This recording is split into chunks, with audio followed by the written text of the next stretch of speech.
Call of Duty just put an end to the current Warzone meta with their recent update. Let's not waste any time and see what they exactly did. Let's start off with the global updates. This simply means that it affects multiplayer, Warzone and zombies. They fixed an issue preventing CDL team bundles from unlocking properly when purchased from the store. Fixed an issue causing event progress to not track properly on the front end menu. Fixed an issue preventing emblems from being awarded properly for the prestige level progress. And finally fixed an issue causing some soap operator skins to not have appropriate menu imagery and text. Now let's start off with the Warzone side of things. First of all, we have the much awaited weapon nerfs. Raven Software did promise this weapon balancing update this week, and here it is. Now this is very interesting because in this weapon balancing update only one weapon got nerfed, okay, just one weapon, and there is none other than the MTZ Interceptor Marksman Rifle, of course the current meta of Warzone. The max damage of it got reduced to 85 down from 95, that's 10-point difference, and the minimum damage reduced to 78 down from 84, that's a difference of 6 points. I mean, Raven Software were not messing around when they nerfed this weapon. They absolutely went to town on the MTZ Interceptor, and it will be interesting to see what the new meta is in Warzone. Next up we have an update on the Snake Shot weapon attachment. They say that the Snake Shot attachment will be re-enabled with a scheduled playlist update at 10 AM Pacific time. However, the damage per pallet at max range has been also reduced to 12 down from 34.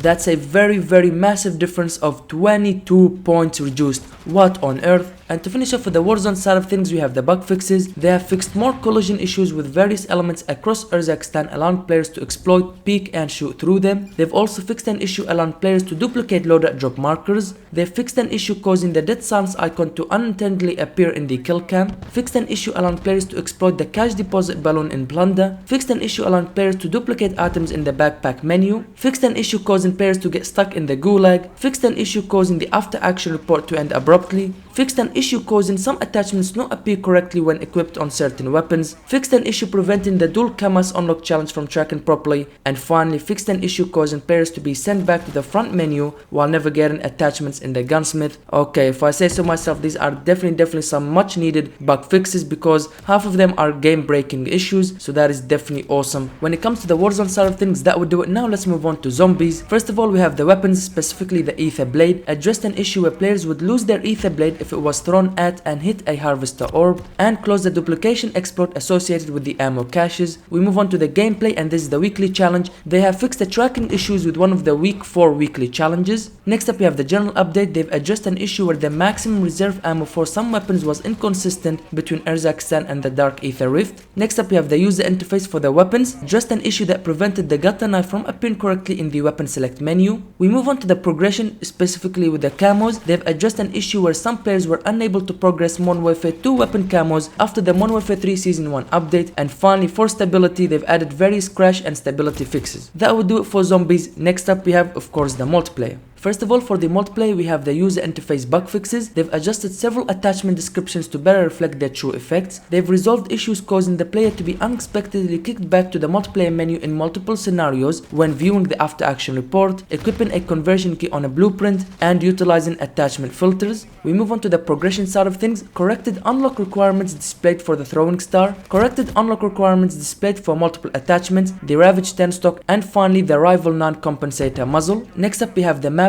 First of all, we have Afghan, added additional spawn points to increase the quality of spawn selections in team deathmatch and domination. For invasion, they have increased operator lighting to address poor visibility in certain areas, and they've also adjusted spawns to prevent unnecessary spawn flips while the bus station capture point P3 is active in hardpoint. For meat, adjusted spawns to prevent players in the garage from killing enemies upon respawn. For Rust, they have increased the consistency of quality spawn selection. For Sporyard, which is of course the new version of Scrapyard, players can no longer become stuck upon respawning in storage. And finally for the map terminal, adjusted spawn points near security to prevent unfavorable spawn conditions in team deathmatch and domination. Next up we have the modes. For Operation Spearhead or War, loadout drop field upgrade will no longer destroy the tank and cause a stalemate. Following that we have the weapons and the attachments. First of all, for the submachine guns, the AMR-9, once unlocked, the Jack Eaton double barrel kit attachment can now be equipped. Finally, of course, if you completed the weekly challenges, you earned the Jack Eaton double barrel kit. However, for whatever reason it was bugged, but but now has been fixed, and for the WSP9 incompatible hybrid optic attachments can no longer be equipped. And finally we have the handguns, the tier. Once unlocked, the Jag Beholder rifle kit attachment can now be equipped. Again, same thing with the AMR9 double 18 kit. The tier Jag Beholder rifle kit was actually available from week 3, but it was bugged for a reason. Even if you unlocked it, you couldn't equip it, but now thankfully that has been fixed and we can use those attachments. Next up we move on to the equipment, the Scatter Mine Tactical. They have reduced the explosive damage to 1 to prevent lethality in hardcore modes. For the kill streaks, specifically the remote turret, repositioning the turret will no longer cause it to become more vulnerable to incoming damage than intended. Okay, if I'm being honest with you guys, this is definitely a much needed update right here. I mean, they fixed a lot of bugs, some visual glitches, some game breaking issues, unlocking attachments that you could not equip for a reason, and of course how can I forget the absolutely nerf to the ground MTZ interceptor weapon. Like I said earlier, I cannot wait to see what the new Warzone meta will be. However, if you have not seen my previous video, make sure to click the video on the screen right now where I go over everything that I'll be releasing in the new Season 1 Reloaded update.